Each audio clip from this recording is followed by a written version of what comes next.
Bonjour à tous, nous sommes le 28 janvier 2026. On se retrouve pour la deuxième séance du cours d'hébreu avancé. Alors, au cours de la première séance, on a commencé à regarder ce texte JH 22, qui est donc un ostracon paléo-hébreu. Et comme je vous le disais, donc il faut évidemment pour vous, c'est un petit peu nouveau de travailler avec cette écriture paléo-hébraïque que vous n'avez pas apprise en principe. Donc, je vous le montre quand même à l'écran. Là, je viens de mettre ça donc sur Moodle pour que vous puissiez avoir accès à ça. Voilà ce qu'on appelle des tableaux paléographiques. Alors, simplement, c'est des abécédaires, hein, mais avec différentes écritures qui correspondent à différentes périodes. Bon.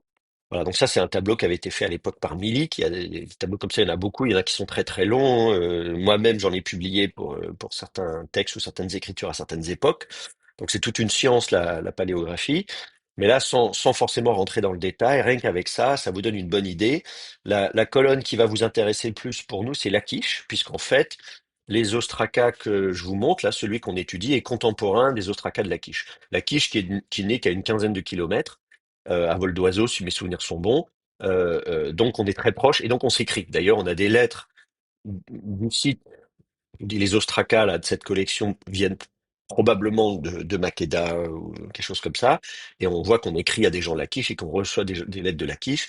Il y a certaines écritures qui sont même tellement proches de certains des ostracas de la quiche que je me demande s'il n'y a pas parfois justement si c'est pas la même personne, le même script. Mais pour ça, il faudrait que je prenne un peu plus de temps pour faire une analyse bien détaillée de l'écriture.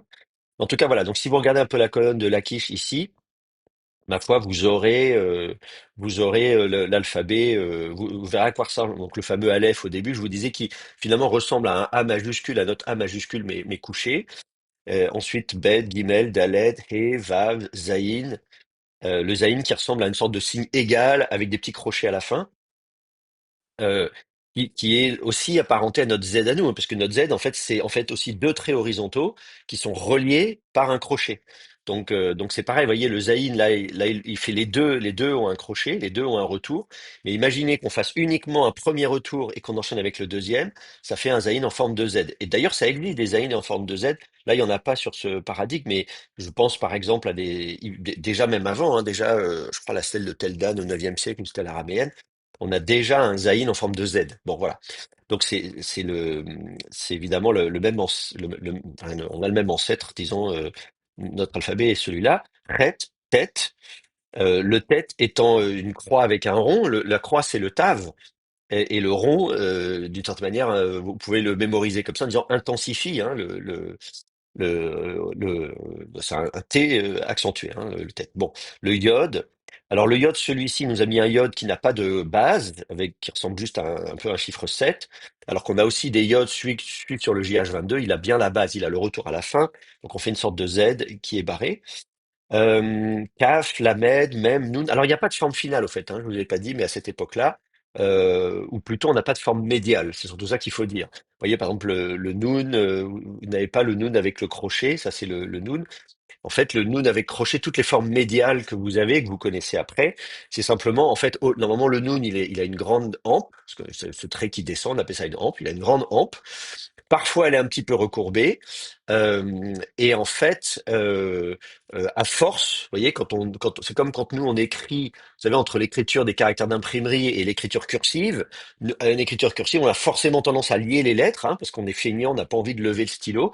Donc forcément, on va avoir tendance, là c'est pareil, le scribe va avoir tendance à hop, courber la hampe du noun, et ça va donner naissance à la forme du noun médial que vous avez appris. Mais donc voilà, donc les formes médiales, elles ne sont pas encore nées à cette époque-là. Le Samer, alors, qui est facile à reconnaître avec ses trois grands traits au-dessus, qui dominent en plus les autres lettres. Le Aïn, qui est donc cet œil, hein. Aïn en hébreu, ça veut dire l'œil. Et donc dans une étape antérieure, on avait même un œil avec un point au milieu, qui est la pupille de l'œil. Là, on fait plus la pupille de l'œil.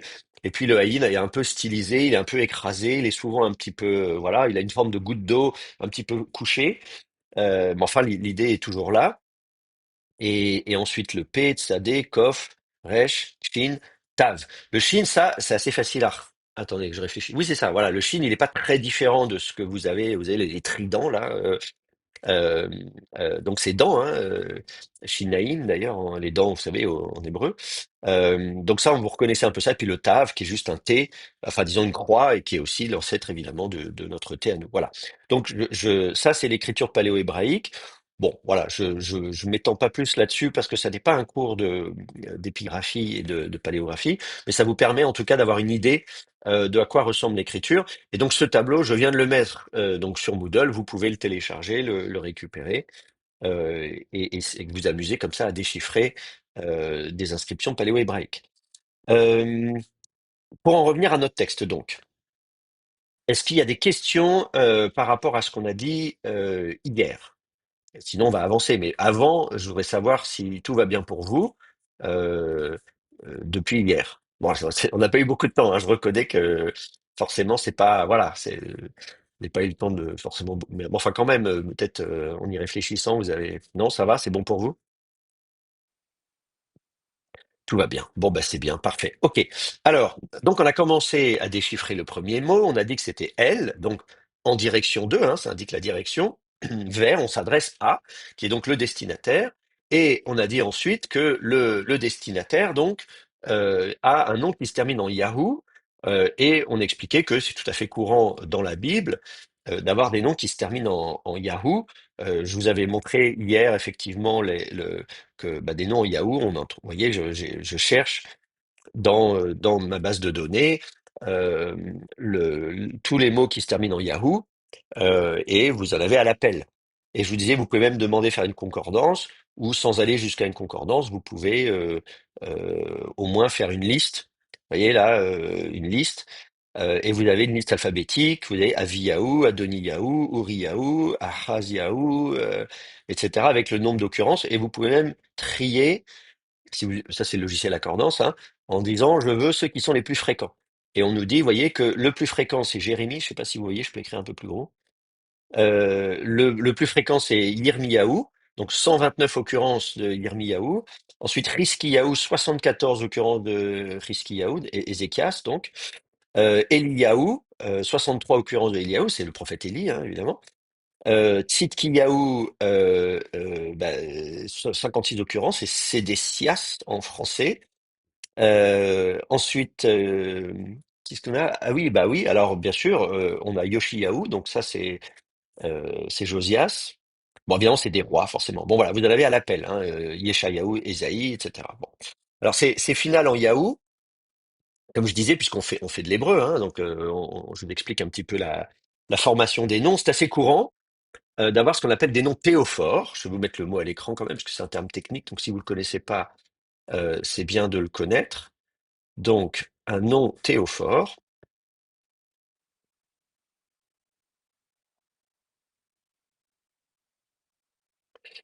Alors, théophore, bah, c'est du grec, hein, vous avez fait du grec aussi normalement, enfin pas tous, mais la plupart. Le verbe phéro, porter, et théos, Dieu. Donc, ça veut dire qui porte Dieu, c'est-à-dire qui contient un théonyme. Ah, pardon. Oui, alors d'accord. Alors, euh, un théonyme, c'est un nom de Dieu. Voilà, désolé. Oui, j'explique un mot technique. Euh, bon, c'est pas grave, c'est assez drôle. Donc, c'est-à-dire un nom divin, le nom d'un Dieu. Voilà. Donc, ici, en l'occurrence, le théonyme qui nous intéresse, c'est le tétragramme, c'est Yahvé. Ici, en l'occurrence, c'est Yahvé. Donc, on va créer des noms à partir d'un nom de Dieu. Alors, évidemment, on pense à donc ça va faire donc une finale en hébreu. On va avoir beaucoup de finales en Yahoo, mais aussi en Yah tout court. Le tétragramme, évidemment, c'est quatre lettres, hein. C'est pour ça qu'on appelle ça le tétragramme. C'est Yod He Vav He, d'accord? Simplement, on n'a pas de nom théophore avec le tétragramme complet. Je réfléchis que je dis pas de bêtises, on l'a jamais vu. Non, on l'a jamais vu. Donc, vous allez avoir des finales Yahoo, des finales Ya, ou au contraire, à l'initiale aussi. Vous pouvez avoir aussi Yeho quelque chose. euh, ou donc une initiale Yod He Vav, ou une finale Yod He Vav, ou une finale Ya. Donc ça, vous allez trouver tout ça. qui sont donc des diminutifs du tétragramme. De tétragramme, on passe à trigramme, et du trigramme, on passe à un bigramme, digramme. Ouais. Donc, euh, euh, vous avez aussi d'autres théonymes dans la Bible. Vous avez le dieu El, on en parlait hier, parce qu'on disait le premier mot c'est El, Aleph Lamed. Évidemment, si vous prenez El, euh, euh, ça c'est le théonyme, donc je vais le mettre peut-être à la ligne, voilà. Un autre théonyme possible, c'est le nom El, qui veut dire donc, bah, si je mets les, lui pardon, lui c'est le tétragramme, euh, lui c'est le dieu El, voilà. Et du coup, vous allez aussi avoir des mots qui commencent par El quelque chose, mais aussi des mots qui se finissent par L. Donc à l'initiale et en finale. Vous voyez, par exemple, mon prénom, Michael, veut dire qui est comme elle. Qui, c'est un interrogatif, hein. C'est pas celui qui, c'est pas le relateur, c'est pas celui qui est comme elle. Il n'y a aucune prétention de comparer à elle. Bien au contraire, justement, c'est comme c'est une question rhétorique, vous voyez. Mais qui donc pourrait se comparer à elle? Ben, la réponse étant personne. Euh, c'est marrant parce qu'il y a des cantiques d'ailleurs qui disent ça. Bref, bon, enfin, c'est pas grave. Alors donc, euh, voilà, voilà. Qu'est-ce que je... Ah oui, il y a d'autres théonymes. Vous connaissez d'autres théonymes qu'on peut trouver dans la Bible en non théophore, avec des noms théophores?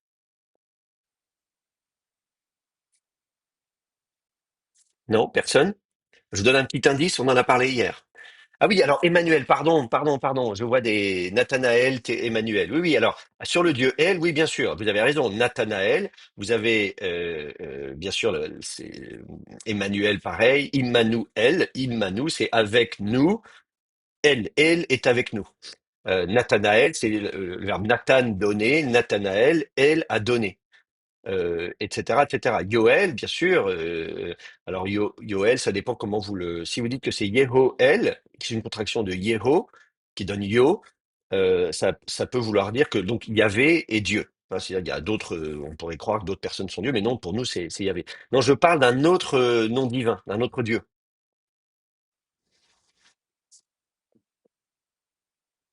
Non, personne.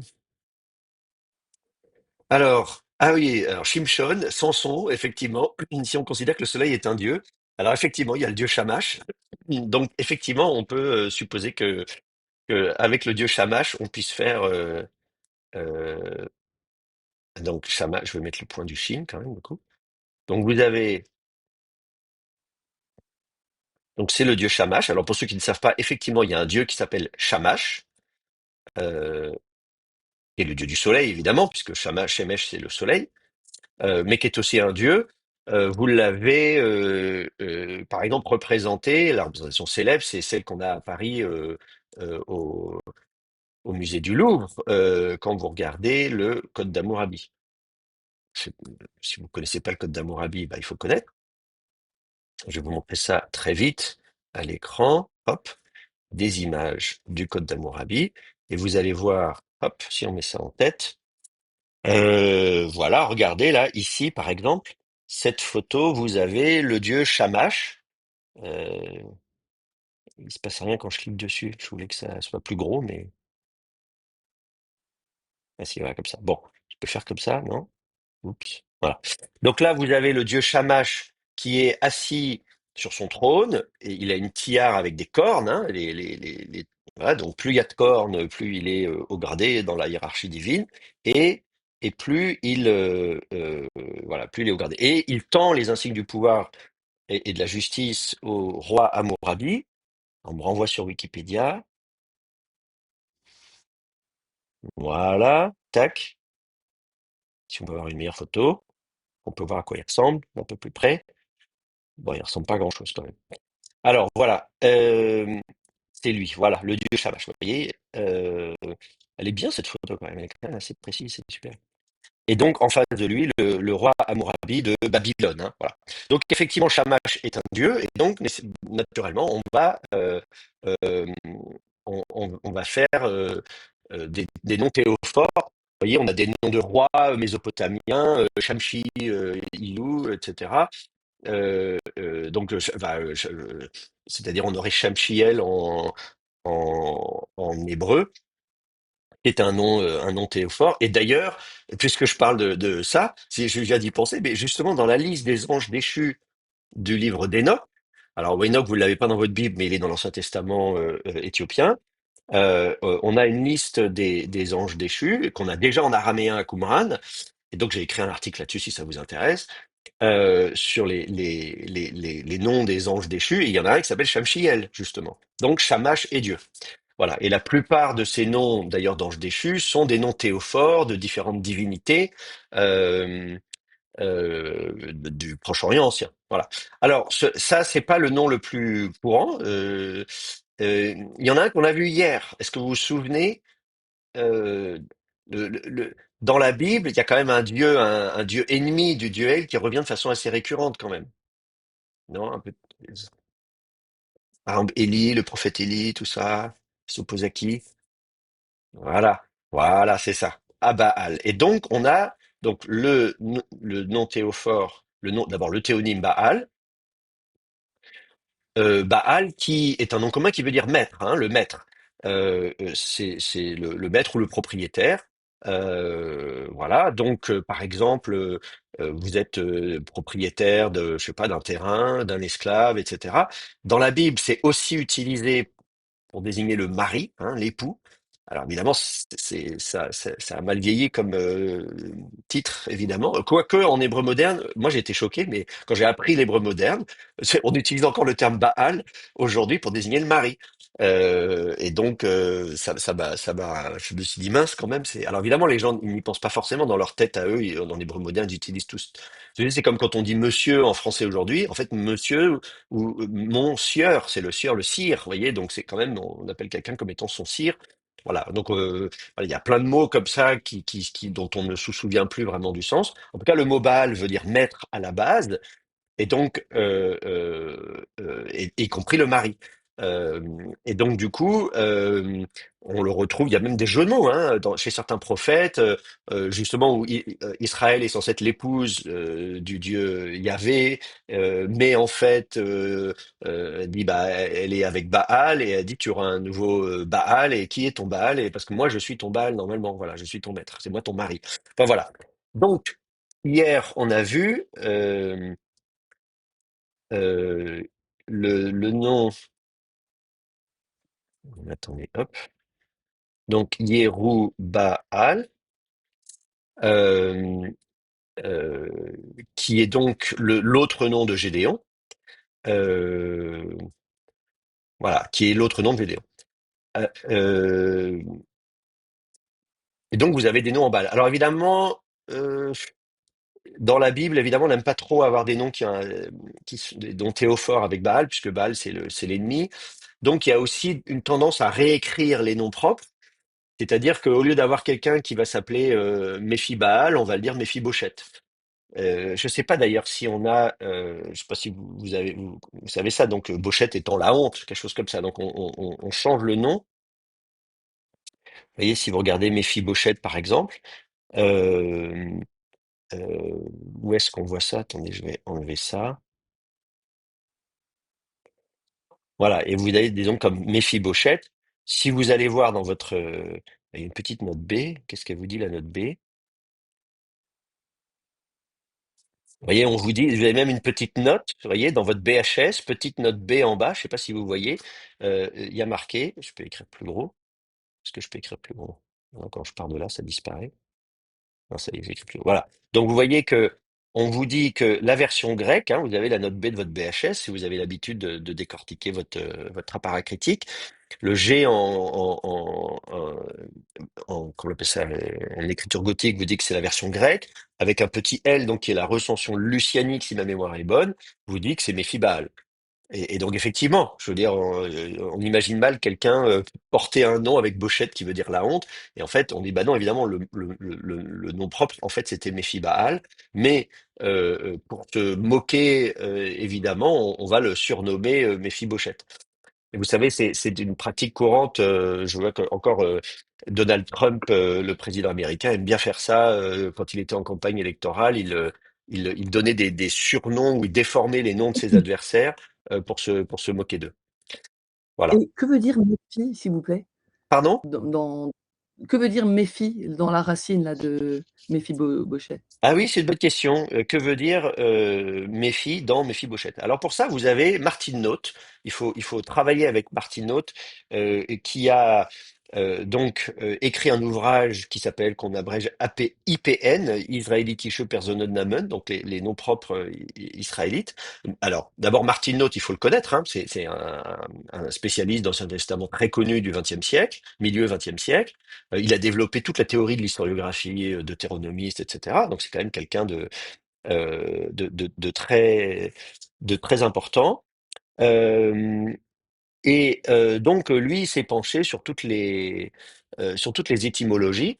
Et là, en l'occurrence, bon, on en discute. Alors, il renvoie pas nécessairement ici, mais on nous propose ici que ce soit que Méphi-Bochette, en fait, au lieu du P, ce soit un resh, Méri-Baal, donc non seulement Méphi-Baal, mais même Méri-Baal.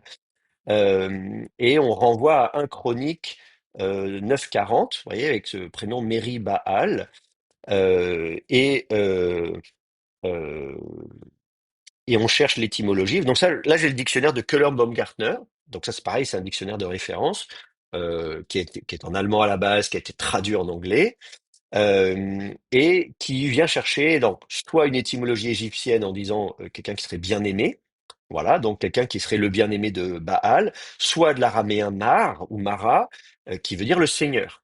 Euh, vous savez, quand vous avez dans le Nouveau Testament Maranatha, Mar, c'est le Seigneur. Mar, quelque chose, c'est encore utilisé aujourd'hui d'ailleurs en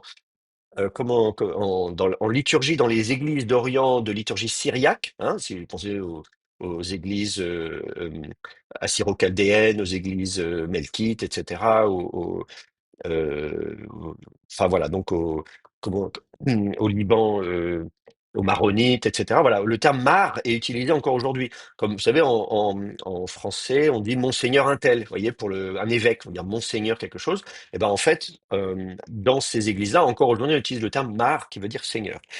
Et donc, voilà. Et là, il renvoie à Note, vous voyez, Note, Personennamen, c'est ça, voilà. Donc, qui est la référence en la matière.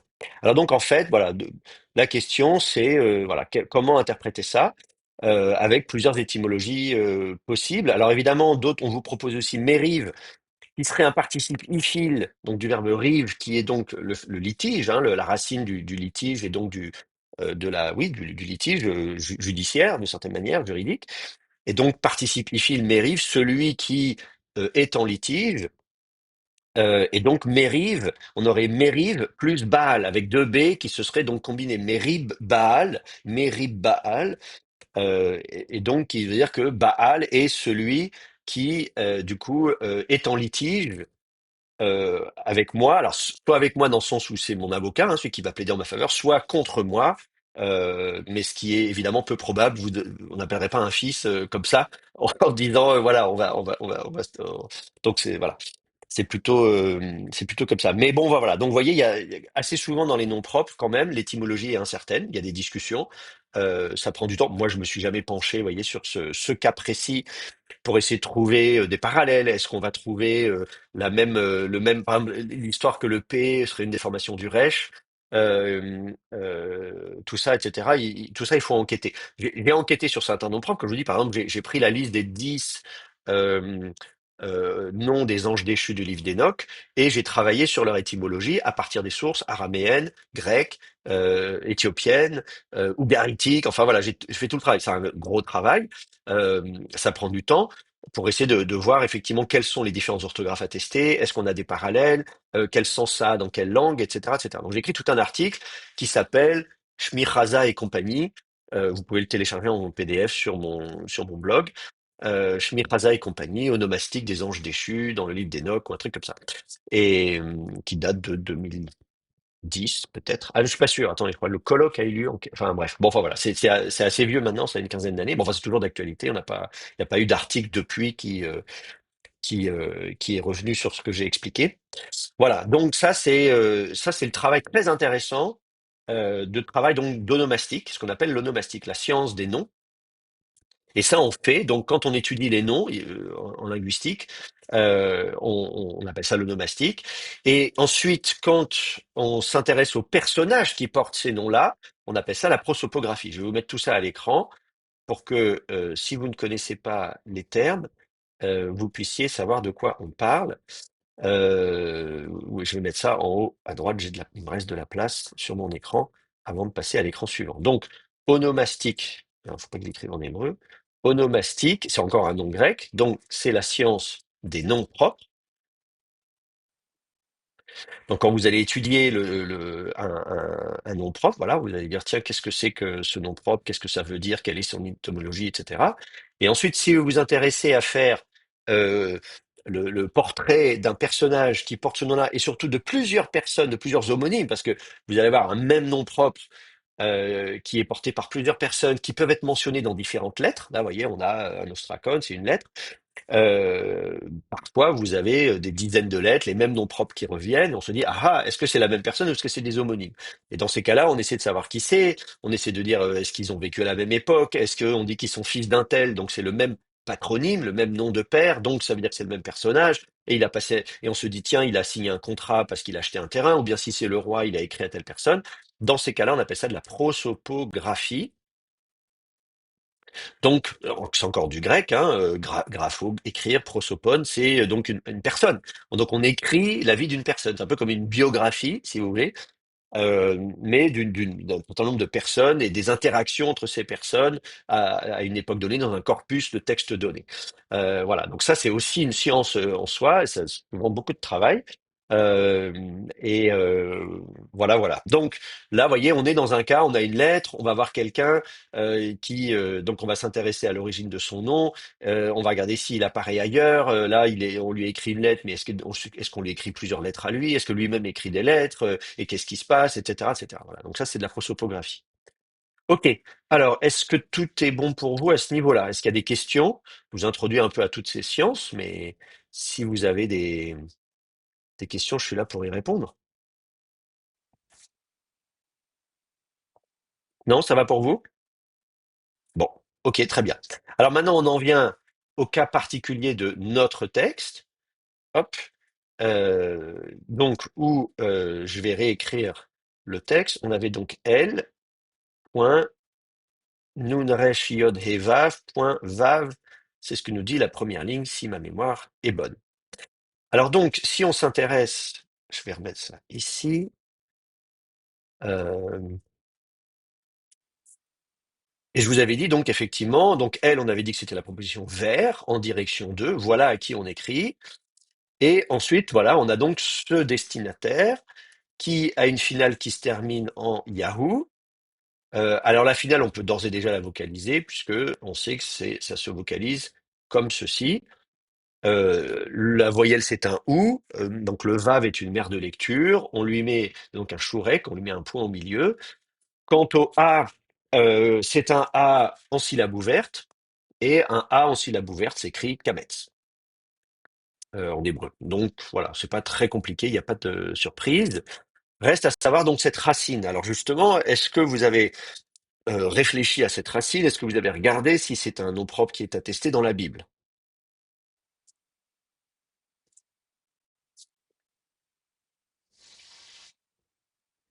Moi, j'ai trouvé nerf, nour, Ner, la ouais. lumière. Ner, la lumière. Très bien. Alors, et donc, on va vérifier ça tout de suite. Regardons dans notre Bible. Est-ce qu'on a un certain euh, Ner Yahou dans la Bible? Ah, on retrouve trois versets. Jérémie 36, 14. Vous voyez, ici, Ner Yahou, ici. Et puis ensuite, Jérémie 36, 32, Neriaou, un fils, alors c'est quelqu'un qui est fils de Neriaou, et puis une troisième occurrence, encore quelqu'un qui est fils de Neriaou. Donc, Baruch ben Neriaou. Donc, on a un certain Baruch, fils de Neriaou. Donc, effectivement, on voit le, on met effectivement un tséré, ner, et ner, la racine, c'est la lumière. Vous avez des termes issus de cette racine. Est-ce que vous connaissez des termes en hébreu issus de cette racine? La racine, d'abord, c'est une racine concave, d'accord? C'est une racine concave. Donc, les racines concaves, c'est les racines où il y a deux radicales fortes, mais de part et d'autre, et au milieu, vous avez en fait, comment dire, vous n'avez pas de. En fait, au lieu d'avoir trois consonnes, finalement, on n'a que deux consonnes. Voilà, c'est ça qu'il faut dire.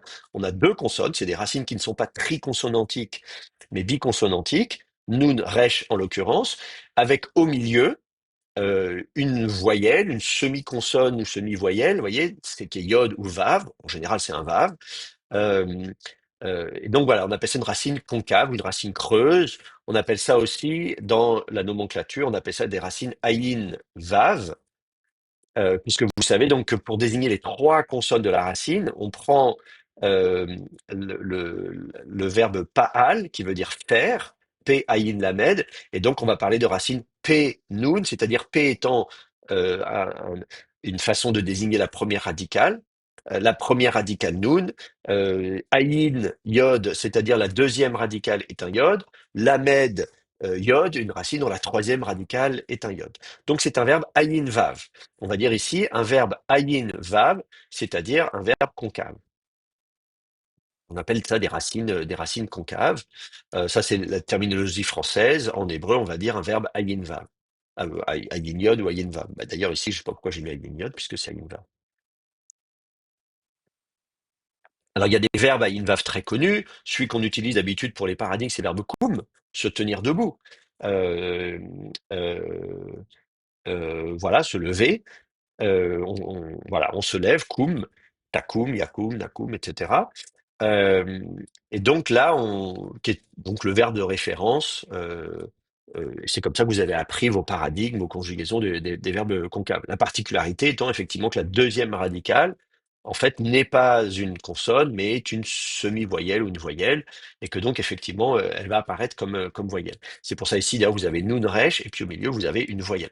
Alors cette voyelle, elle est ici, comme il y a souvent des hésitations entre ayin vav et ayin yod. Donc c'est des voilà yod vav ou vav yod, euh, parce qu'effectivement à partir du moment où d'abord les deux ont la caractéristique d'être des semi-voyelles et donc on passe facilement de l'une à l'autre et des fois on oublie et en plus en fonction des cas et des conjugaisons évidemment on va les voir apparaître. Alors donc on a cette racine nour, une racine qui a été citée dans d'autres langues sémitiques puisque c'est un prénom même en arabe nour, vous connaissez peut-être des gens qui s'appellent comme ça, bon voilà c'est la lumière. En hébreu, c'est pas le verbe le plus fréquemment utilisé pour l'idée d'être lumière ou d'éclairer ou de briller. Il y a une autre racine, qui est aussi une racine concave, qui désigne la lumière. Est-ce que vous connaissez cette autre racine?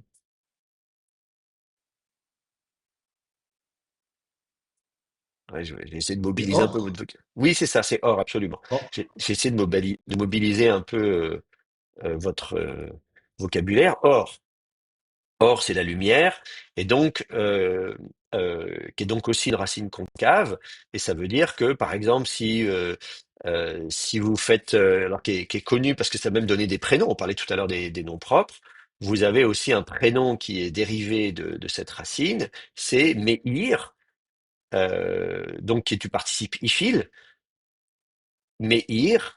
Alors évidemment, comme on est au hif-il, on va vouloir une voyelle i entre les deux ici, une préformante même, hein, comme au lieu d'avoir mactile, ce serait l'équivalent de mactile si vous aviez euh, un verbe fort. Au lieu d'avoir mactile, donc vous avez préformante même devant, vous avez la voyelle i, mais là au lieu d'avoir trois consonnes, vous en avez que deux. Et donc on va avoir un déplacement, on aura un serré sous la préformante. Mais ir, c'est donc celui qui éclaire, hein, celui qui fait briller ou qui porte la lumière. Ça donnait le prénom Meir, qui est souvent connu sous la forme Meyer. Voilà, et donc je salue un cher ami Meyer, qui est le parrain de ma fille, et du coup, je l'ai donné comme deuxième prénom de ma fille, le prénom Meira, qui est donc du féminin, qui veut dire celle qui porte la lumière. Voilà.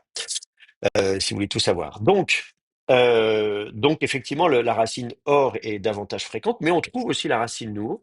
Est-ce que vous connaissez des termes ou un terme issu de la racine nour en hébreu? Il y a un terme qui est quand même assez connu, issu de cette racine nour.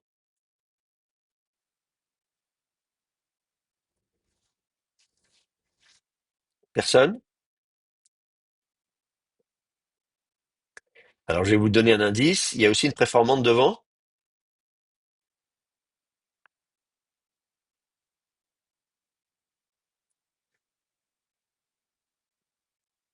préformante même,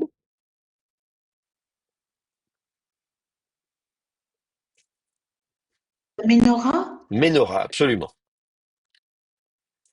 Voilà, donc vous avez la racine nour, devant vous mettez une préformante même, donc ça vous fait quelque chose comme manor, vous savez, comme vous avez macom, hein, donc euh, macom, hein, vous faites macom, prenez l'herbe de koum, ça vous fait macom, ouais, macom, le lieu, hein, c'est là où l'on se tient debout, etc. Donc manor, et puis bien sûr au féminin, si vous prenez ma, nor, mince, ce que j'écris, et que vous mettez une finale A à la fin, hein, du féminin, donc une voyelle A, le He n'est pas une consonne, le He est une mère de lecture pour vous dire qu'il y a un son A à la fin, ça vous fait manora, et on applique en hébreu la règle importante, euh, euh, qui est que l'antéprétonique tombe. Donc l'accent tombe ici, le A va prendre l'accent, donc l'accent va descendre, manora, et donc ça c'est la dernière, ça c'est la syllabe accentuée, en général la dernière du mot. Donc ça, c'est une règle aussi générale. En général, c'est la dernière syllabe qui est accentuée, sauf exception. Euh, donc par défaut, c'est la dernière syllabe qui est accentuée. Donc ça, c'est donc la syllabe qui est tonique ou accentuée. Ça, c'est la prétonique. Ça, c'est l'antéprétonique. Et donc l'antéprétonique, elle tombe. Et donc le A va tomber. Et comme elle va tomber, on va mettre un cheval à la place. Donc ça va vous faire Ménora. Ménora, après au niveau de l'orthographe, vous n'êtes pas obligé de mettre la mère de lecture vave. Je vous la mets parce que ça vous permet de bien mettre en évidence la racine. Mais effectivement, vous pouvez le trouver avec ou sans mère de lecture. Et donc ça, c'est le chandelier. Ménorah, c'est ce qui porte, c'est là où il y a de la lumière, hein, c'est là où on va pouvoir mettre la lumière et faire briller. Donc c'est Ménorah. Est-ce que c'est bon pour vous? Alors pour ceux qui arrivent et qui n'ont pas l'habitude de vocaliser, je répète les deux règles de vocalisation que j'ai énoncées.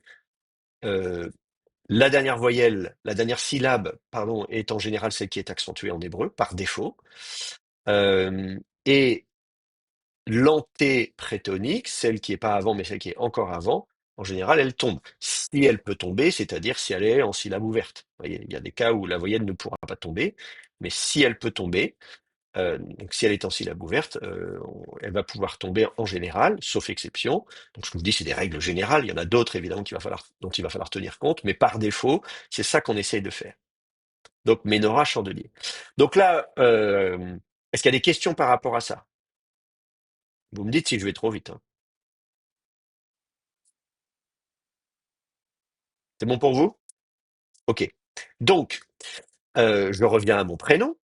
On a donc un monsieur qui a la racine Nour avec le nom propre Yahvé, le tétragramme, Yahoo, et donc Ner Yahoo, ça veut dire Yahoo et la lumière, tout simplement. Voilà, qui est la lumière ou qui éclaire.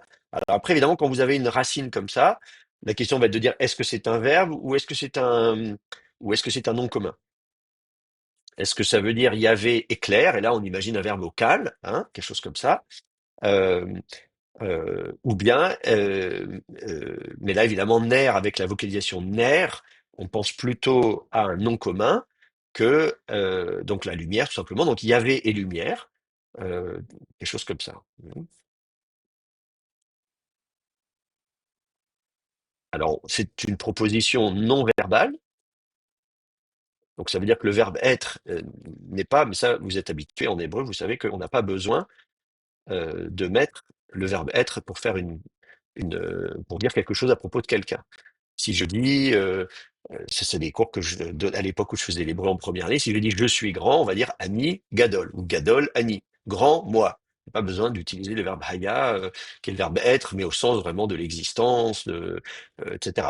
On aura besoin du verbe être si on veut introduire une temporalité, le passé ou le futur, ou des choses comme ça.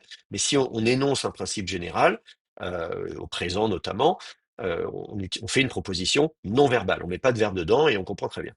Donc, Yahvé et lumière, ou quelque chose comme ça.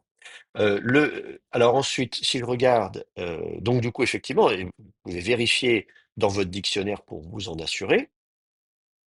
Si vous regardez donc dans le Köhler-Baumgartner, euh, vous avez donc on vous renvoie à Note, pareil, bon, vous voyez, c'est qui a travaillé, il dit Yahvé et ma lumière. Alors lui, il pense qu'il faut mettre un nom, comment dire, un pronom suffixe de la première personne du singulier, parce qu'effectivement, si vous regardez la vocalisation ici, on a mis un phénomène de mouillure, Neriyahu, et donc il pense que ce phénomène de mouillure est dû à la présence d'un pronom suffixe. Alors, je ne suis pas forcément d'accord, mais je vais vous expliquer pourquoi. Si je reviens, effectivement, euh, vous allez avoir beaucoup de noms propres. Euh, je reprends l'exemple de Shamshiel. On va prendre l'exemple tout à l'heure. Tout à l'heure, on parlait de Shamshiel. Donc, vous prenez Shamash et El. Et donc, Shamash ou Shemesh, Shamsh. Donc ça, c'est la racine de base. Hein. C'est Shamsh, le soleil. Ça, c'est un ségolé. Vous savez, comme Meler, c'est Malk. Shemesh, c'est Shamsh. Donc c'est un mot ségolé et on va dire Shamsh plus El. Donc la question c'est est-ce qu'on fait Shamsh El? On peut imaginer de faire quelque chose comme ça, hein. Shamsh El, sauf que effectivement on trouve Shamshi El. Alors on trouve Shamshi El comme ça, Shamshi El, et la question c'est ce i entre les deux. Est-ce que c'est le i du pronom suffixe, Shamshi, mon soleil, vous voyez, Shamshi, comme je dirais Malki, mon roi. D'ailleurs, il y a aussi Malkiyahu, tiens, on va prendre Meler, puisque vous connaissez tous le terme Meler, le roi, qui est un ségolé, Malk, Malki, vous voyez, on va dire Malki, mon roi, Malki, qui est mon roi, on va dire El, Malki El, ou Malkiyahu, Yahou est mon roi, El est mon roi, etc. Donc, on a eu tendance à penser que ce i à la fin était un pronom suffixe. Ce qui est possible aussi, hein. Je ne dis pas que c'est totalement impossible. Donc, Shamshi El, Malki El, ou Malki Yahoo, par exemple, on va prendre exemple. Donc, est-ce que c'est Yahoo et mon roi, euh, euh, ou bien Yahoo et roi, tout court. Alors, pour trancher cette question, pour essayer d'y voir un peu plus clair, il y a aussi des cas où figurez-vous qu'au lieu d'avoir un iode entre les deux, ou un voyelle i, on a voyelle ou. Je pense par exemple à Shmuel. Là, du coup, on fait l'onomastique, hein, mais tant pis, hein, c'est de l'hébreu quand même. C'est important que vous puissiez être. C'est un cours d'hébreu avancé, donc vous devez pouvoir discuter de tout ça. Shmuel, Shmuel, c'est le prénom Samuel, hein, vous connaissez, c'est le prophète Samuel, et donc qui est basé sur Shem, euh, qui est le dieu. Alors il y a un dieu qui s'appelle Shem. Euh, et donc, par exemple, justement, si vous prenez les noms des 10 chefs des anges déchus dans le livre d'Enoch, le premier d'entre eux s'appelle Shmi Chaza, Shem, le dieu Shem. Chaza, c'est verbe voir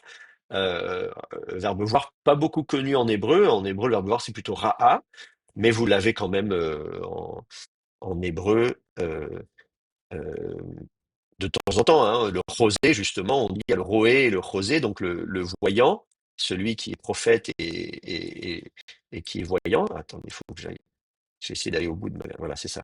Donc, si vous prenez Chaza El, vous l'avez même en hébreu, c'est le roi de Damas, Razael, ça veut dire El voit, hein, tout simplement. Bon.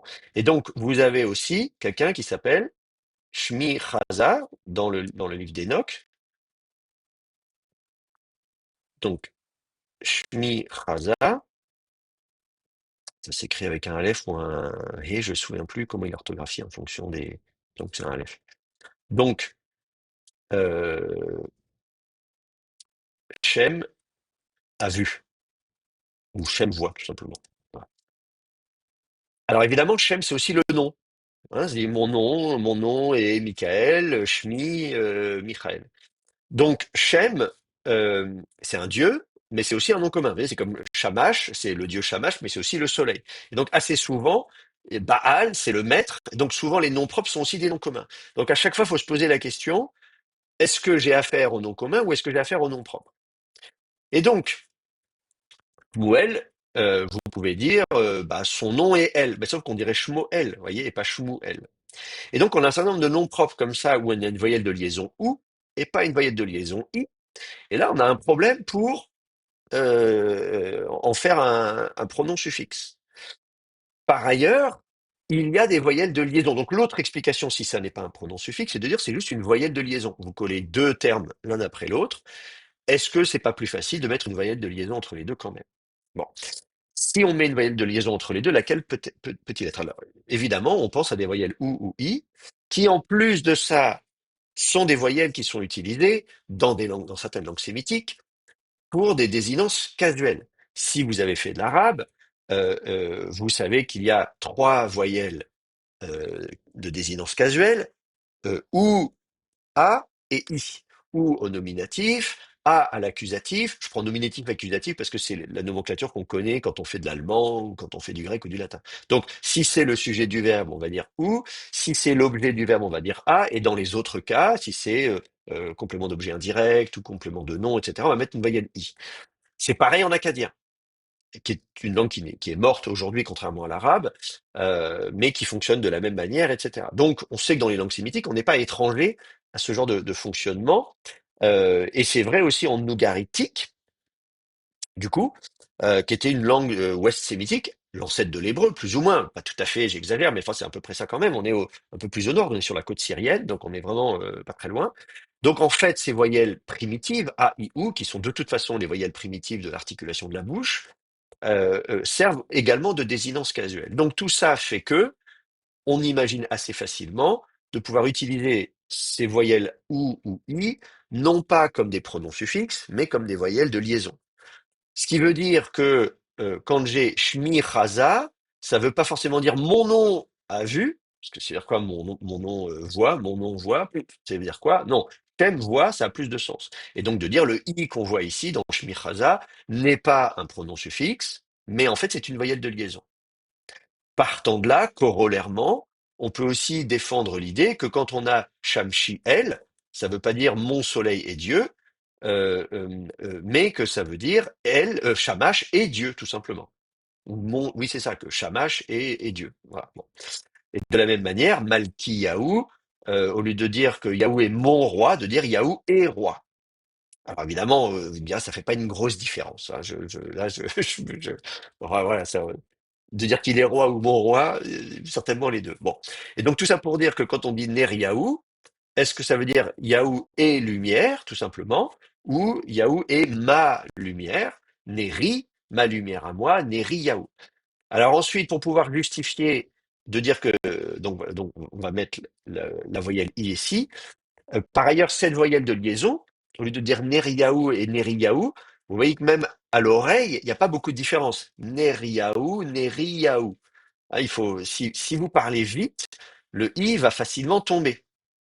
Vous voyez, c'est un peu ça l'idée. C'est que le i va facilement tomber. Donc on imagine très bien que les gens parlant vite, au lieu de dire Neriyahu, vont dire Neriyahu.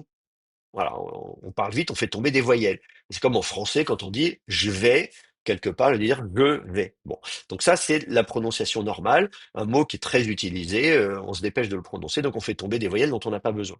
Donc de passer de Neriyahu à Neriyahu, il n'y a pas de problème. Ça c'est la première chose. Par ailleurs, on sait aussi que quand on a une voyelle i suivie d'une consonne ye, vous voyez, Neri, i, eh bien, en fait, on va avoir un phénomène de mouillure. On parle aussi de phénomène de palatalisation. Alors, c'est vrai que palatalisation, c'est plus sophistiqué tout de suite. Donc, si vous voulez, euh, comment dire, frimé parce que vous avez suivi des cours de linguistique avancée en faisant de l'hébreu, etc. Vous pourrez dire, voilà, c'est un phénomène de palatalisation parce que c'est le palais, hein, la palatalisation, c'est-à-dire qu'on passe sur le palais. De I, on passe à IE, et pour faire la consonne IE, qui est donc une semi-consonne, une semi-voyelle, il faut faire un peu glisser la langue sur le palais, hein, donc IE, et donc ça va faire, au lieu de faire Neriyahu, vous voyez, le IE, le phénomène de glissement va facilement s'accentuer. Au lieu de faire Neriyahu, ça va faire Neriyahu, d'où le dagesh dans le yod. Neriyahu. Donc, on va assez facilement mettre un dagesh dans le iode. Euh, euh, donc, cette gémination du iode, on va appuyer sur le iode euh, euh, pour voilà, donc qui est un phénomène de mouillure ou de palatalisation, puisque on a cette voyelle i ou e.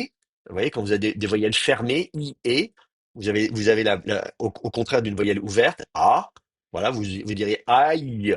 On n'aurait pas ce phénomène, mais comme on a la bouche fermée, comme on a un i ou un e, eh bien, vous pouvez avoir ce phénomène de mouillure. Donc, Neriyahu s'écrit, donc voilà, j'explique le i en disant ça peut être une voyelle de liaison ou bien un pronom suffixe première personne du singulier si vous y tenez. Et ensuite, le dagesh dans l'iode qui est un phénomène de mouillure, de palatalisation, et ça vous donne la forme Neriyahu. Et puis l'accent tombe ici sur Yahoo, puisqu'en fait la voyelle ou à la fin, en fait résulte on a affaire à un diminutif hein, de Yahweh ou de je sais pas comment on prononçait, on ne connaît pas la prononciation exacte du tétragramme. C'était Yahoua ou Yahuo ou Yahweh ou ce que vous voulez. En tout cas, on fait tomber la finale, et donc à ce moment-là, le ou à la fin n'est pas une vraie voyelle, c'est une voyelle qui résulte de la contraction ou la chute de la finale, donc ne prend pas l'accent en général. Il y a peut-être des cas quand même où il va prendre l'accent. Bon, je suis pas sûr. Si, ça peut arriver. Mais en tout cas, voilà, on va plutôt mettre l'accent ici pour une fois. Et ça va vous donner Neriyahu, qui est donc la forme que vous allez voir attestée donc dans la Bible. Neriyahu, vous voyez, Tséré, Yod, enfin Chirek, Yod avec un dagesh, Kametz, qui a l'accent, et ensuite un shorek. Voilà, ça c'est les explications Pardon, complètes. Oui, je vous écoute. j'ai une question. Il n'y a pas chute de l'antéprétonique alors ici? Alors, il n'y a pas chute de l'antéprétonique. Bonne question, effectivement.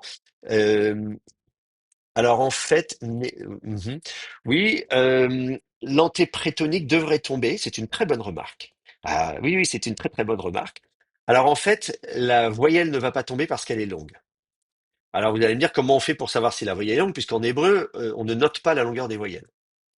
Euh, D'ailleurs, j'en profite pour préciser, contrairement à ce que vous lirez dans la plupart des manuels de grammaire, on ne note pas systématiquement la longueur des voyelles en hébreu. Dans beaucoup de manuels de grammaire hébraïque, on vous dit que les mères de lecture servent à indiquer la longueur des voyelles.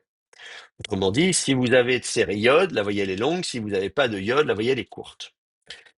Ce que vous lisez dans les manuels de grammaire est dû, c'est une erreur qui est ancienne, qui date du Moyen Âge, à vrai dire, et qui date de l'époque où on faisait des grammaires hébraïques sur la base de l'arabe. Et en arabe, les grammairiens arabes, déjà au Moyen Âge, ont décidé de standardiser l'orthographe et de dire que en arabe, les mères de lecture servent à indiquer la longueur des voyelles. Donc, si vous avez une mère de lecture alif, alors en arabe, on utilise le alif pour le son A, etc. Donc le ya pour le son I, etc. Si vous avez fait de l'arabe. Donc, si vous mettez le Y, si vous voulez, voilà, l'équivalent du Y euh, ou du yod en hébreu, ça vous dit que la voyelle est longue. Si vous le mettez pas, ça vous dit que la voyelle est courte. Donc ça, c'est ce qu'on vous dit en arabe. En arabe, si vous avez fait de l'arabe, on vous dit il y a trois voyelles, A, I, OU, et trois timbres, et avec deux longueurs à chaque fois, voyelle courte, voyelle longue. Donc A bref, A long, I bref, I long, ou bref, ou long. Ça, si vous avez fait de l'arabe, c'est ce qu'on vous a expliqué. Et donc ça, c'est l'orthographe décidée par les grammairiens au Moyen Âge. C'est totalement artificiel. Si vous faites de l'épigraphie arabe, vous savez que c'est pas vrai. Mais voilà, on vous apprend ça en arabe. Et les premières grammaires hébraïques ont été faites par des arabisants, des juifs de langue arabe, Il faut savoir qu'au Moyen-Âge, la langue scientifique internationale, c'est quand même l'arabe. Les traités je sais pas, effectivement, de grammaire, mais aussi d'histoire, de géographie, de physique, de mathématiques, tout est fait en arabe. Enfin, beaucoup de choses sont faites en arabe. Et donc, les grammairiens hébreux, enfin, de grammaire hébraïque, les juifs, sont des juifs de langue arabe et ils se basent là-dessus. C'est pour ça, d'ailleurs, en passant, que on utilise la nomenclature Pa'al, hein, P, Ayin, Lamed pour première, deuxième et troisième radicale. Le verbe Pa'al en hébreu n'est pas un verbe très usité.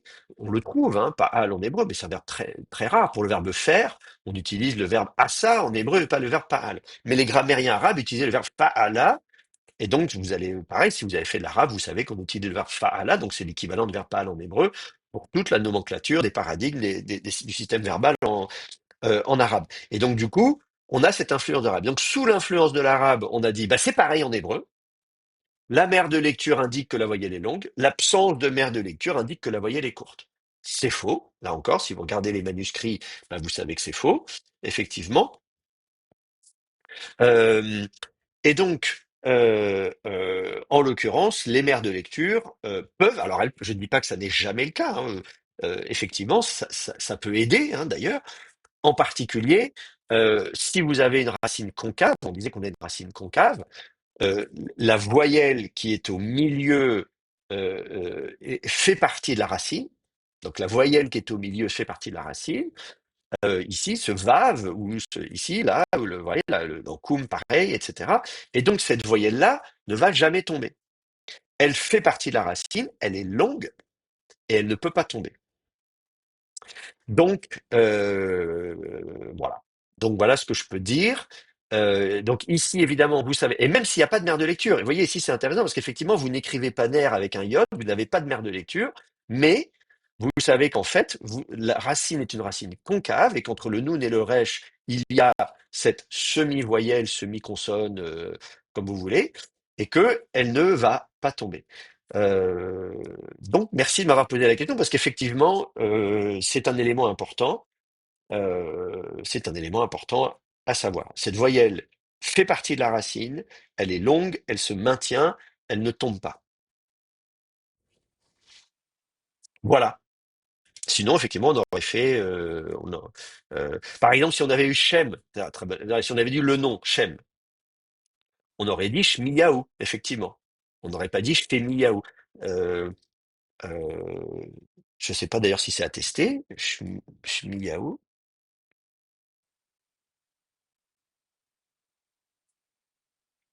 Bon, alors peut-être Shmiel. Alors la Shmuel, évidemment. Oui, évidemment, Shmuel, mais évidemment, on a Shmuel. Mais vous voyez, voilà, donc dans Shmuel, vous n'avez pas la voyelle sous l'antéprétonique est tombée.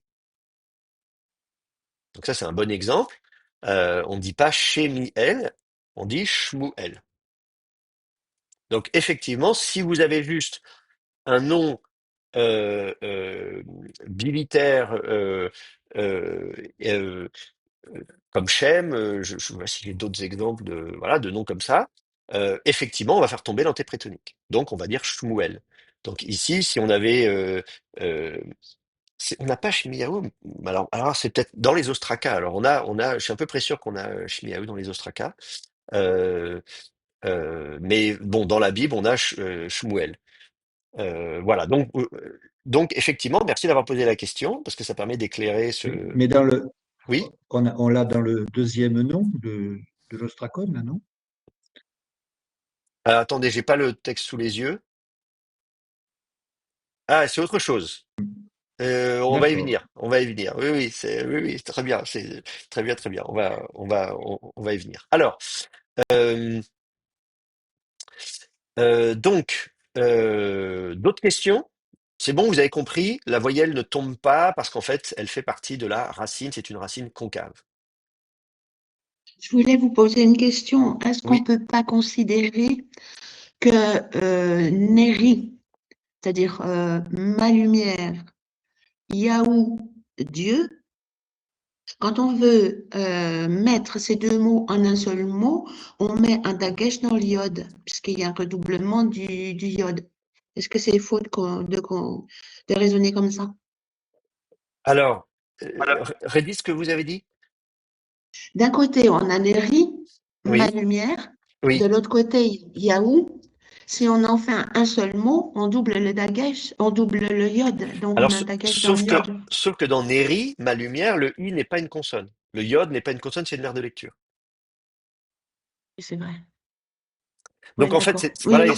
effectivement, je suis d'accord. S'il y avait deux fois deux consonnes iode, Oui, effectivement. oui, Si on d'accord. avait Neri, vous voyez, Neri, si on terminait par une consonne iode, ce qui n'est pas possible en hébreu, mais admettons que ce soit possible, Neri plus Yahoo, effectivement, Neri, Yahoo, ça ferait effectivement deux consonnes iode qui se suivent.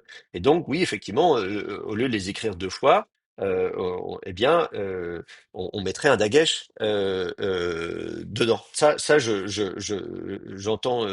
J'entends l'argument. Et ça arrive parfois qu'on ait deux fois la même consonne. Justement, dans Yerub-Baal, la question se pose de savoir quelle est la racine. Est-ce que si c'est Yarov ou Yaroub? Donc Yaroub plus Baal, Yaroub Baal, vous avez deux Pour B. lui, on a On un va dagesh l'écrire, dans le bête. on va l'écrire qu'une seule fois. Au lieu d'écrire deux bêtes qui se suivent, on va l'écrire qu'une seule fois, mais on va mettre un dagage dedans. Yerub Oui, Baal. d'accord. Mais là, en l'occurrence, donc effectivement, votre question est intéressante. Effectivement, si on avait deux consonnes, deux fois la même consonne qui se suit, on va pas la noter deux fois, on va la noter qu'une seule fois en mettant un dagage dedans. Ici, ça n'est pas le Juste phénomène, parce même, que c'est une voilà, consonne. même si c'est le pronom suffixe première personne du singulier, même si c'est le pronom suffixe, le yod n'est qu'une mère de lecture. Le yod n'est pas d'une consonne, Oui, il est juste là pour vous dire qu'il y a un son i. Donc, dans tous les cas, c'est en fait d'accord. le son i, donc la voyelle i, suivie de la consonne ie. Mais quand je vous dis Oui, voyelle i suivie de la consonne lieu, vous avez voyelle plus semi-consonne qui est proche du son i. Donc effectivement, on va avoir ce phénomène de palatalisation. d'accord. Merci. Voilà, voilà. Bon, on fait des choses techniques, mais bon, on est là pour ça. Là, vous êtes des grands maintenant, vous faites de l'hébreu avancé, donc vous allez connaître tous les secrets. Est-ce qu'il y a d'autres questions sur Neriyahu, sur ce fameux personnage? Non, ça va? C'est bon pour vous? Très bien.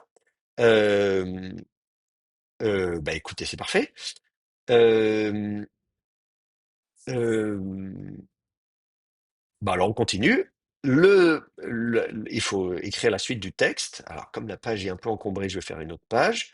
Je vais juste réécrire le texte qu'on avait au début, parce que c'est quand même plus simple. Donc on avait elle vers, on écrit A. Donc il est le destinataire de cette lettre. A Neriyahu, pardon. A Neriyahu. Ensuite, on a la consonne Vav suivi, comme je vous le disais, à la ligne suivante. Hein, si je vous remets le texte à l'écran ici, euh, vous avez ensuite, euh, à la deuxième ligne, la suite du texte. Mais comme je vous le disais, euh, puisque les mots sont séparés par des points, on n'a pas de scrupule à couper des mots en deux, comme on le fait en français quand on met un trait d'union, sauf que là, on ne met pas de trait d'union. Donc là, en fait, il faut supposer ou en tout cas, il ne faut pas présupposer que c'est des mots différents. On va les copier à la suite et je vais écrire, hop, tout de suite la suite du texte. Voilà, hop, comme ça, je peux enlever ça.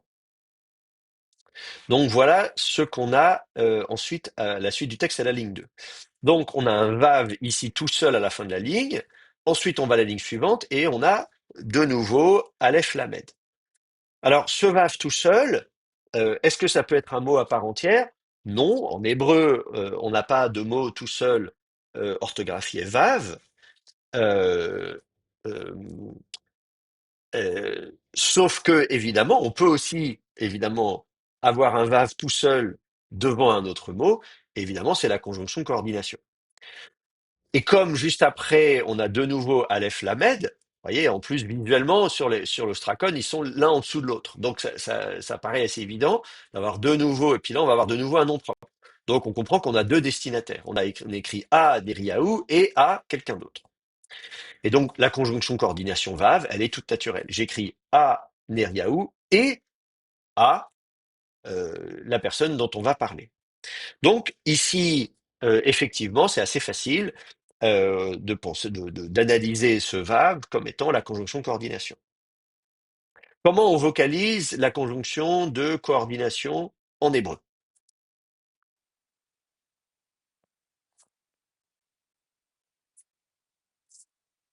Normalement, avec un Cheval, cheval, normalement. Pardon, il y a deux personnes qui ont parlé. avec J'ai un dit c'est cheval, un normalement. cheval. Oui, voilà. Un cheval, absolument, on met un cheval. Alors, on met un cheval, ce cheval résulte de la chute d'une voyelle. Donc je vous rappelle, il y a deux sortes de cheval. Le cheval qui veut dire qu'il n'y a pas de voyelle, mais alors pas du tout, il n'y en a jamais eu. On appelle ça un cheval quiescent. Et un cheval qui résulte de la chute d'une voyelle, on appelle ça un cheval mobile ou un cheval voisé. Bon. Euh, Le cheval qui est sans, on vous dit, il y a pas de voyelle, il n'y en a jamais eu. Simplement, on n'aime pas laisser une consonne en milieu de mot, sauf en finale, mais sinon en milieu de mot, enfin, à l'initiale ou en milieu de mot, mais en initiale, c'est pas possible. Voilà, on n'aime pas mettre une consonne nue. Voilà, il faut habiller la consonne. Donc, si on dit elle n'a pas de voyelle, eh ben, on met un cheval. Cheval, ça veut dire rien en araméen. C'est l'équivalent de chav en hébreu. Vous l'avez dans les 10 commandements. Tu ne prononceras pas le nom du Seigneur ton Dieu en vain, c'est-à-dire pour rien, pour du vide.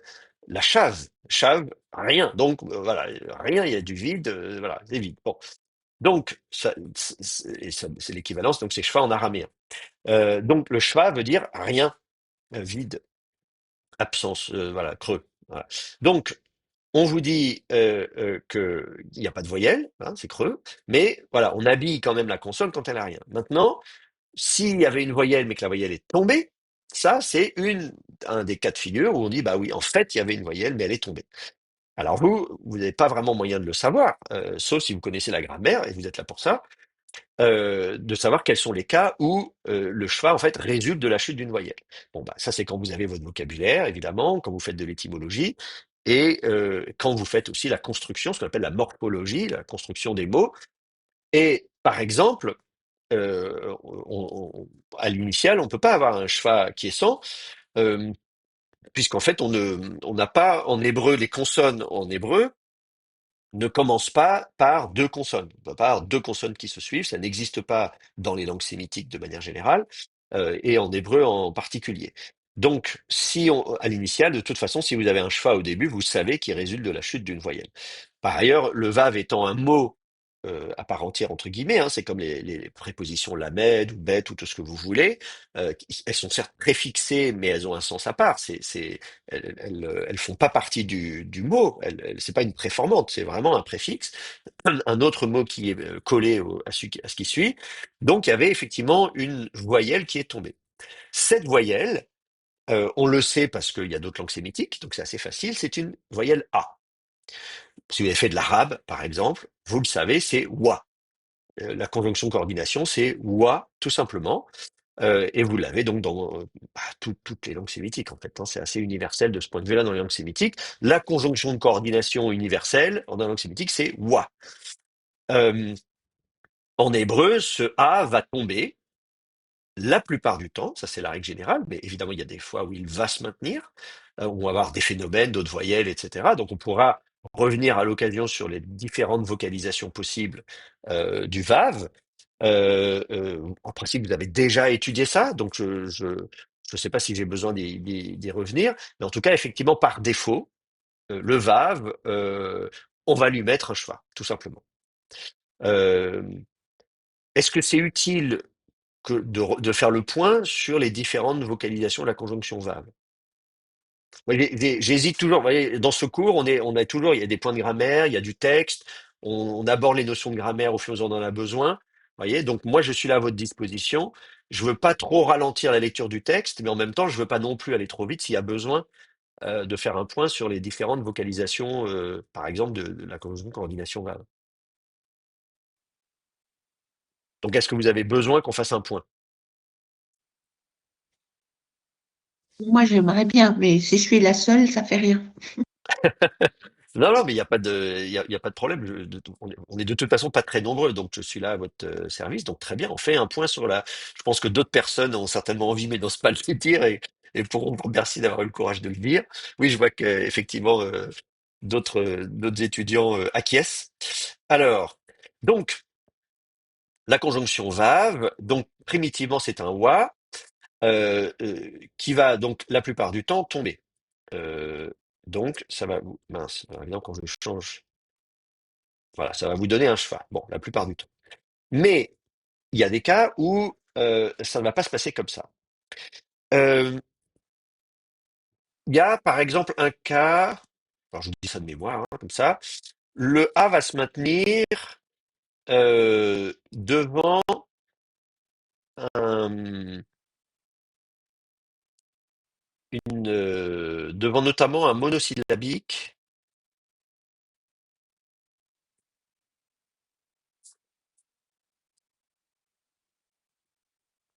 C'est pas forcément un monosyllabique, devant euh, une syllabe accentuée. Ouais, je On a, réfléchis, on hein. a tohu wavohu, on a tohu wavohu au début de la Oui, Genèse. oui, oui. Devant une syllabe accentuée, voilà.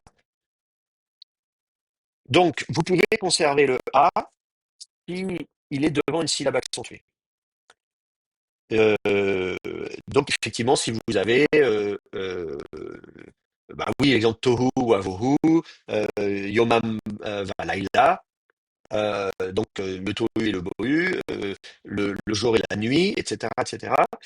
Vous allez avoir comme ça, notamment quand vous avez donc dans des expressions comme ça très qui sont évidemment connus. Vous allez comme ça mettre deux termes qui sont donc coordonnés, une coordination étroite de deux termes, et que la syllabe suivante est accentuée.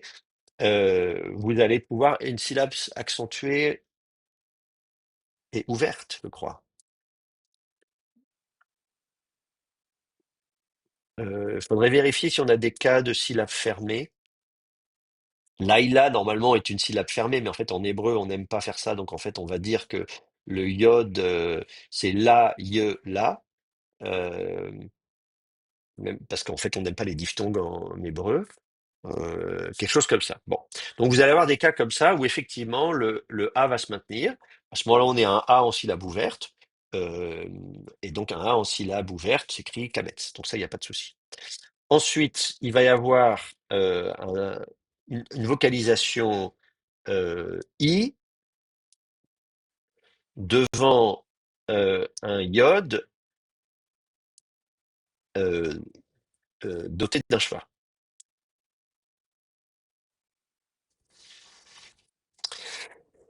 C'est-à-dire que si vous avez, par exemple, on pense à Yehuda, par exemple, Yehuda, je peux l'écrire d'ailleurs si vous regardez à Yehuda, donc Judas, Yehuda,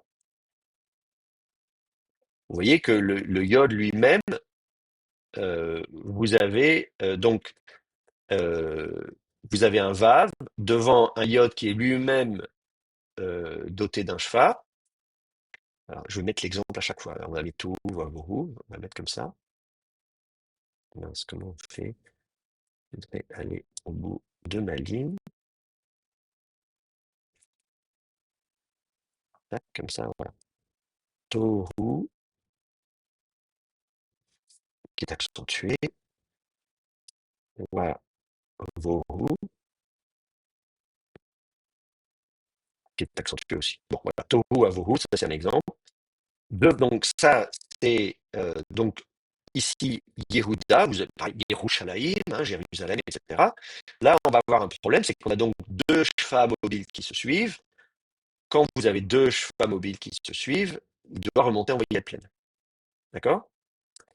Et donc, euh, euh, en l'occurrence ici, donc, là, donc voilà, on ne peut pas garder deux chevaux mobiles qui se suivent. En fait, ce qui va se passer, c'est que ça va donner Vihuda.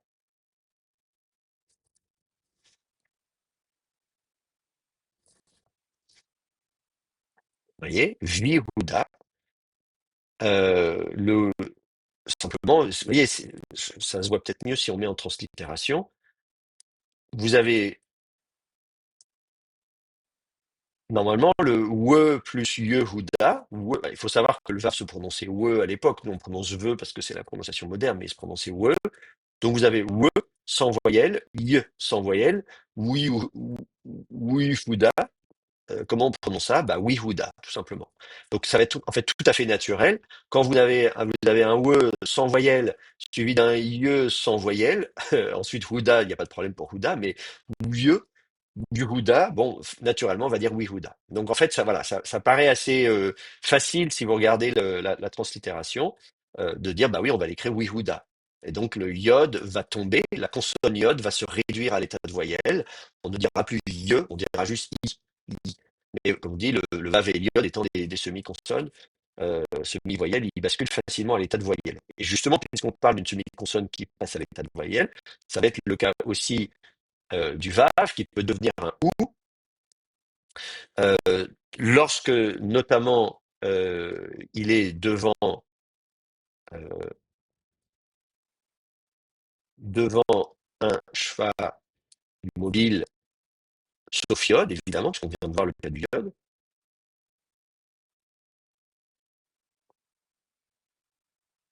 D'accord?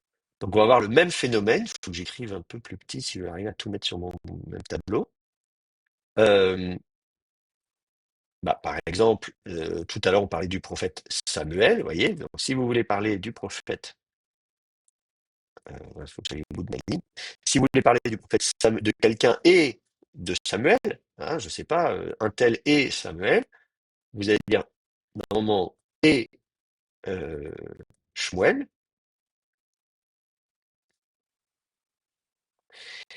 Bah, là c'est pareil, vous avez donc deux chevaux mobiles qui se suivent. Vous ne pouvez pas euh, avoir deux choix mobiles qui se suivent. Il faut remonter en voyelle pleine. Et dans ces cas-là, laquelle est-ce que ça va être? Eh bien, tout simplement, parce que le son we, la consonne we est proche de la voyelle ou. Hein, c'est une semi-consonne we. Pour faire le ou, we, vous articulez une son de son ou. Donc forcément, naturellement, quelle voyelle on va prendre? Eh bien, ça va être la voyelle ou Shmuel.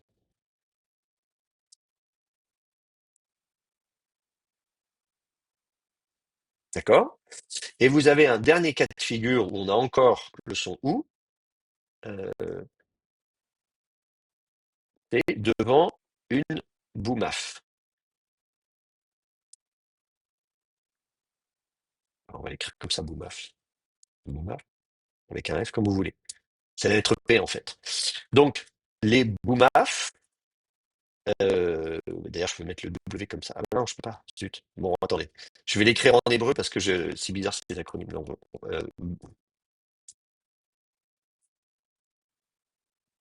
devant une boumaf. Alors, ce qu'on appelle une boumaf, c'est ces quatre consonnes, bet, vav, mem, p, en fait, c'est-à-dire une bilabiale. Donc ça, c'est égal en fait au bilabial.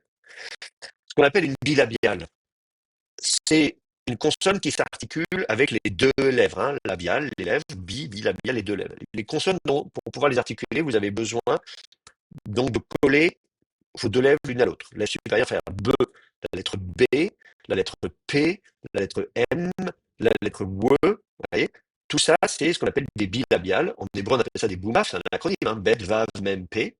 On a mis des voyelles entre les deux pour les prononcer facilement. Donc, ce qu'on appelle une boumaf, c'est donc une bilabiale.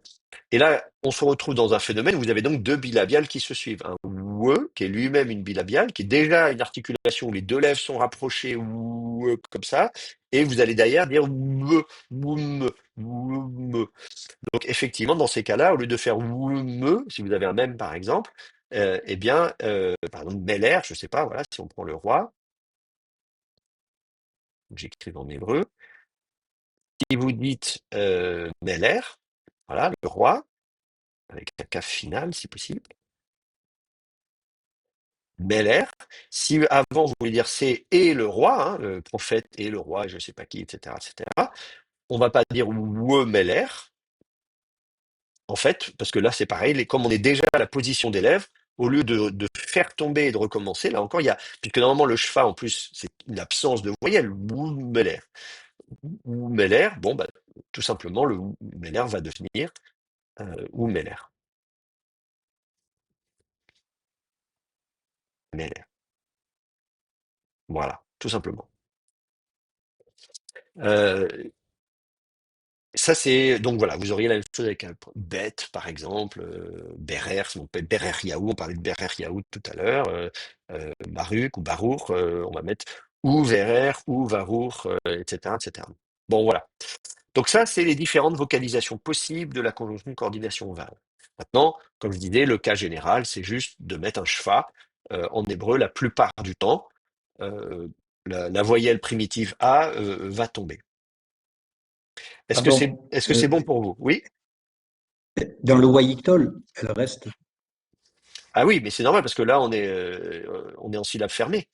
Ah oui, bon, ok, vous avez raison, ça vaut le coup de le mettre. Non, non, mais c'est vrai. Non, non, mais oui, bien sûr. Oui, oui, très bien.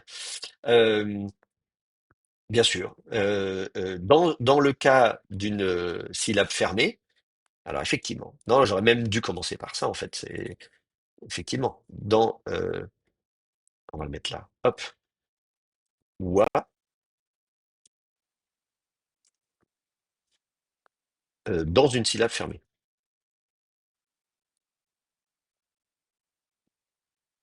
Ça, en fait, oui, j'ai pas pensé parce que c'est vrai que ça me paraissait tellement évident, mais vous avez raison, il faut absolument le dire. Merci beaucoup, merci. Oui, donc effectivement, donc on a un A primitif, c'est wa à la base, hein. À la base, c'est un wa. Évidemment, on ne peut pas faire tomber une voyelle dans une syllabe fermée. Dans une syllabe fermée, une voyelle, elle est protégée. Si vous faites tomber la voyelle, vous avez deux consonnes qui se suivent, puisque une syllabe fermée, pour rappel, pour ceux qui ne savent pas ce que c'est qu'une syllabe fermée, c'est consonne, voyelle, consonne. C'est ce qu'on appelle une syllabe fermée. Consonne, voyelle, consonne, syllabe fermée. Alors que consonne, voyelle, syllabe ouverte. Hein, une syllabe ouverte, ça se termine par une voyelle. Consonne fermée, elle est fermée par une consonne. Bon. Euh, L'idée étant que les voyelles laissent passer l'air et les consonnes ferment le passage de l'air. Hein. C'est ça l'idée qu'on a. Alors donc voilà, donc ce qu'on appelle une syllabe fermée, consonne, voyelle, consonne. La voyelle, une voyelle dans une syllabe fermée, elle est protégée, elle peut pas tomber. Sinon, ça vous fait deux consonnes, il y a plus, voilà, c'est plus une syllabe d'ailleurs. Deux consonnes, c'est pas une syllabe. Pour qu'il y ait une syllabe, il faut une voyelle. Donc, effectivement, une voyelle dans une syllabe fermée, elle est protégée. Donc, elle ne tombe jamais. Donc, si vous avez wa dans une syllabe fermée, effectivement, la voyelle, elle va être protégée. Donc, ça, c'est la règle générale qui s'applique. Hein, la règle générale qui est de dire que une voyelle dans une syllabe fermée est protégée, elle ne tombe pas, ça c'est sûr. Et de la même manière qu'un A dans une syllabe fermée, par défaut, est vocalisé patar. Ça, je ne l'avais pas dit pour ceux qui sont nouveaux, effectivement, je le précise aussi. Un A en hébreu par défaut, dans une syllabe fermée est écrit patar, dans une syllabe ouverte est écrit kametz. C'est le même A, mais qui va s'écrire différemment et qui va d'ailleurs se prononcer normalement différemment, puisque normalement le kamet, c'est un O, espèce de O ouvert, un peu comme ça. En hébreu moderne, c'est pareil, on ne fait plus cette différence. Moi, je prononce l'hébreu comme qu'en hébreu moderne. Mais normalement, effectivement, c'est deux timbres légèrement différents, mais voilà, par défaut, un A primitif va s'écrire patar en syllabe fermée, va s'écrire kamet en syllabe ouverte. Donc si effectivement mon wa se retrouve dans une syllabe fermée, effectivement, il va rester et il va être écrit papa. Donc merci de l'avoir précisé parce qu'effectivement, je l'aurais pas dit sinon. Bon voilà, donc, mais c'est effectivement rare. Là, effectivement, le cas le plus. Et donc, si on veut donner le, le cas typique, effectivement, c'est le Wahit. Dans le cas, il faut que j'écrive en hébreu. Donc, Vaïtol.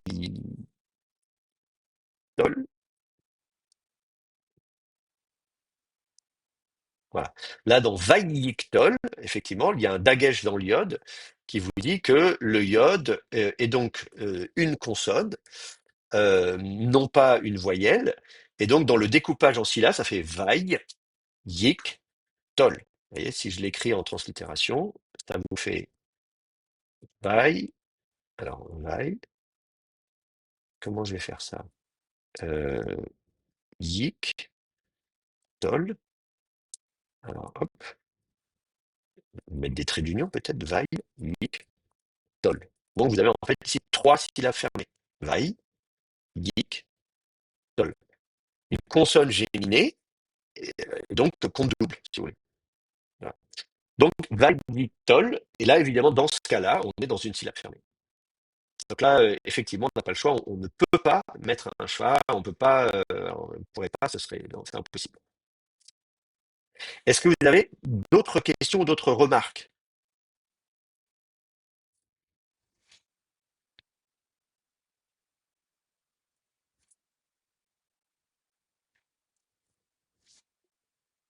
Non, ça va?